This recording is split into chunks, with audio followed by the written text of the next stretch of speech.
Winners and losers. The concept of winning in education has been there traditionally prevalent for many, many years. It is not a good practice, however, to think about winners and losers in education. The concept of winners or loser prevails in the minds of parents to a great extent because they always want to see their child as a winner. It is not a matter of winning in education, it is the matter of learning.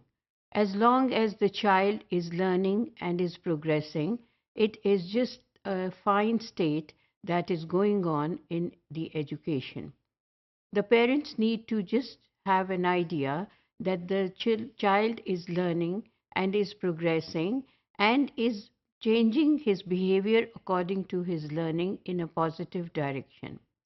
Nonetheless, it is also sometimes displayed by the behavior and attitude of the teachers and the school staff and other people in the community or the society.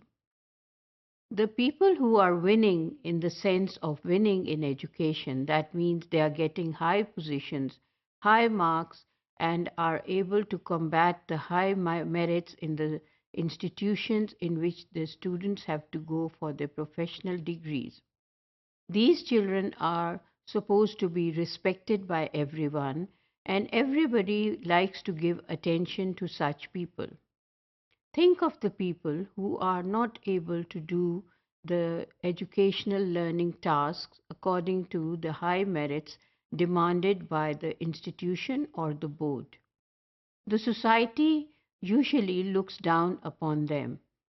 And not only the society, the teachers also show a behavior in which the students get into an inferiority complex or they just want to disappear from the school scene because they know that these teachers do not like them, because the teachers show that with their attitude, because they are failures, therefore the teachers do not like them.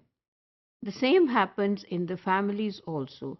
Parents, they like to give more importance to those children who are very bright and are attaining high marks. Those children who are not really getting high merits and high marks are being looked down upon, either the mother, the father, or the grandfather, the grandmother, or probably some elder sister, or even an aunt or an uncle. So, this trend of winning and losing in education is not a healthy one. Education is not meant to be won, it has to be learned, it has to be groomed, it has to develop the personality. And as long as this personality is growing up, it is just fine, the education is taking place. And as long as the learner can imply that learning in his daily life, that means he is learning something. That means if he is learning to greet people and he is greeting them, that means that's a very positive thing that he has learned and he is implementing that in his daily routine, that he is greeting elderly and all those who are around him. He is respecting the people around him in the community and the school. So that means the learning is taking place. However, it has been noticed that the parents sometimes consider their child to be a loser and therefore are hesitant to meet the teachers. Although it is very important for such parents to meet the teachers and discuss their child's progress and find out ways and methods how can they improve his learning in the classroom and at home.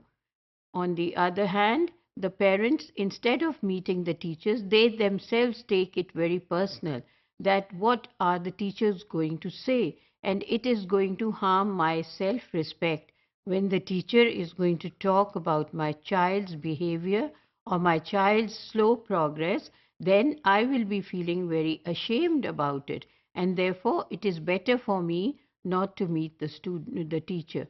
So basically, the parent is actually keeping his personality or his character in front and giving more importance to his own honor than the betterment of the child when he decides that he is not going to meet the teachers just because the teachers are going to talk about something about the child which is not good. We cannot escape these situations. We have to face them. And it is better that the parents face them, go to the teacher, discuss about it, and find out what is better for the student. The school must adhere to a policy to encourage maximum parent involvement in their child's education. So that means it is not only the parent who has the responsibility of going to the school and meeting the teacher in order to talk about the progress of their child, but also the school policy must adhere to it. It must be very strict about it that the parents must come to the school to meet the teachers in order to talk about the progress of the child and think of ways how to improve it in order to make it better and in order to make the learning take place so that they no longer call their child a loser. And also, the child becomes proud of it that he is doing something different. There are some different ways for the child to make on it and to work on it and to progress further.